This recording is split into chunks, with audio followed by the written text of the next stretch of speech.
ዛሬ በቤታችሁ ውስጥ ሆናችሁ በስልክና በኢንተርኔት መስራት የምትችሏቸውን ስራዎች ነው ማሳያችሁ። ይሄ ቪዲዮ እንደሚመቻችሁ አልጠራጠርም። በቀጣይ ቪዲዮ አሪፍ ስራ ስለምሰራላችሁ ሰብስክራይብ ማድረጋችሁን እንዳትረሱ። አዲስ ቪዲዮ ስለቀን ይደርሳችሁ ደግሞ የደውል ምልክቷን መጫን እንዳትረሱ። ወደ ሀሳባችን እንግባ። በአንደኛ ደረጃ ላይ የሚቀመጠው ምንድነው? ፍሪላንሲንግ ኤንድ ትራንስሌሽን ይባላል። ይሄ ምንድነው? ስለ ትርጉም ወይም ስለ ጽሁፍ ነው የሚናገረው። ይሄንን ስራ ለመስራት አማርኛና እንግሊዘኛ መናገርም ሆነ መጻፍ በደንብ መቻል አለባችሁ። ይሄን ከቻላችሁ ስራው ላይ በጣም ብዙ ገቢ ወይም ትልቅ ገቢ ማግኘት ትችላላችሁ ማለት ነው። እንዴት እንጀምራለን ካላችሁኝ ደግሞ አፕወርክ እና ፋይቨር የሚባሉ ዌብሳይቶች ላይ ገብታችሁ በመመዝገብ ለትላልቅ ድርጅቶች ጽሁፎችን መጻፍ ትችላላችሁ ማለት ነው።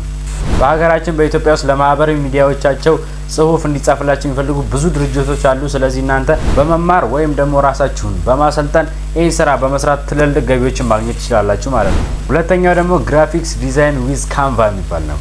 አሁን ይሄም በካንቫ ግራፊክስ ዲዛይንን መስራት መቻል ማለት ነው። ግራፊክስ ዲዛይን ምን እንደሆነ ታውቃላችሁ? ተምኔል መስራት ወይም ዲዛይኖችን ሎጎ መስራት ሊሆን ይችላል። ዲዛይን ለመባል ግዴታ ፕሮፌሽናል መሆን አይጠበቅባችሁም። ስለዚህ ዲዛይን በምትችሉት አይነት ችሎታችሁን በማሳየት ለሰዎች መጀመሪያ በነጻ ትሰራላችሁ። መጀመሪያውን ስራችሁ ከተመቻቸው ሰዎች ምን ያደርጉላችኋል? በቀጣዩም ፓይመንት ይኖረዋል ማለት ነው። እንዴት እንጀምር ለምትሉኝ ሰዎች ደግሞ ምንድነው የምመክረው ምክር? ካንቫን ታወርዳላችሁ። ከዛ ለፌስቡክ ለኢንስታግራም አሪፍ የሆኑ ማስታወቂያዎችን በመስራት በየቀኑ ገቢ ማግኘት ትችላላችሁ ማለት ነው። ይሄን ኮንታክት ለማድረግ ደግሞ በፌስቡክ ላይ ብዙ አይነት ድርጅቶች አሉ። እነሱን ገብታችሁ ማየት ትችላላችሁ ማለት ነው።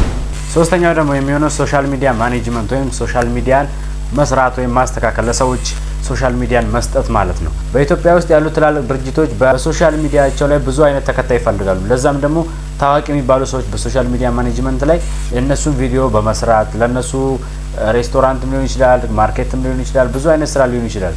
እዛ ውስጥ ገብቶ ለነሱ ማስታወቂያ በመስራት እንደዛ እያደረጉ ቻናሎቻችን ወይም የዛን የድርጅቱን ቻናል በማሳደግ ኮመንቶችን ምላሽ በመስጠት ፎቶ በመልቀቅ ለድርጅቱ የሚሆኑ ነገሮችን በመስራት ዛን ድርጅት ሶሻል ሚዲያ ማሳደግ ይቻላል ማለት ነው። ይሄ ቀጣዩ ስራችን ነው። ይሄን ስራ ደግሞ ጥሩ የሚያደርገው ነገር ምንድነው? በወር ውስጥ 4-5 ድርጅቶች ስራ መስራት ትችላላችሁ ማለት ነው። ስለዚህ እናንተ በዚህ ውስጥ አንድ የምታገኙትን ገቢ 3-4 እጥፍ አድርጋችሁ ማስገባት ትችላላችሁ ማለት ነው ከወጪው አንፃር። ወደ አራተኛው ነው የመጨረሻ ሁሉም ሰው የሚያውቀው ነው፣ ቪዲዮ ኤዲቲንግ መማር ነው።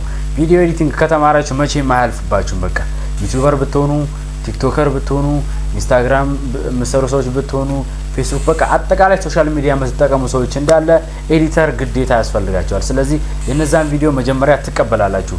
ያው የኛ አላማ ምንድነው? በቪዲዮ ኤዲቲንግ ገቢ ለማግኘት ነው። ለራስ ኤዲት ማድረግ ሳይሆን ከሌላ ገቢ ለማግኘት ነው፣ ፓይመንት ለማግኘት። ስለዚህ እናንተ ምንድነው የምታደርጉት? አንድ ቪዲዮ ትቀበሉና ትሰሩና በነጻ ትሰሩላችኋላችሁ። ለዛ ድርጅት በነጻ ትሰራላችሁ። ከዛም በኋላ መጀመሪያውን ፓይመንት አትቀበሉም፣ ምክንያቱም ከስተመር ለመሆን ማለት ነው። ስለዚህ እናንተ ደግሞ የምታደርጉት ምንድነው? በመጀመሪያው ቪዲዮ ላይ ፓይመንት አትቀበሉም፣ በቀጣዩ ደግሞ ፓይመንት ይኖረዋል ማለት ነው። ስራችሁን አይተው ነው ሰው የሚከፍላችሁ። ከአራቱ መንገዶች ውስጥ ለአንዱ ላይ ልምምድ አድርጉና የተመቻችሁን ኮሜንት ላይ አስቀምጡልኝ። በቀጣይ ቪዲዮ እስከምንገናኝ ይመቻችሁ።